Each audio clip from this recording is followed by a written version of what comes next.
Hi everyone, welcome back to my channel. Today I'm going to talk about what's the difference between display path and final URL. Let's see it by an example. Click on campaign and then click on ads.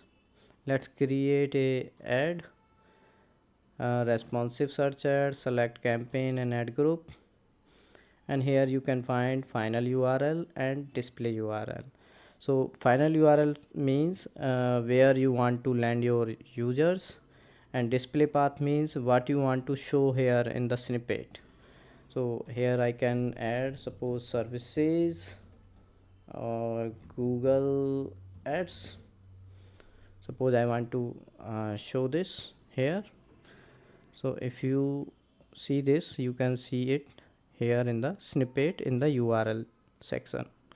So this is how you can add your display path, and it will gives you some extra words and which should be relevant, so user it will improve your CTR. User will click, the chances will increase to click on your ad because some relevance word they can find here. So that's why it's very important, you must use it, and it's very helpful, and it will improve your costing and revenue definitely. So thank you so much for watching this video. If you still have any query, you can ask me in the comment box, or you can visit my website techcans.com.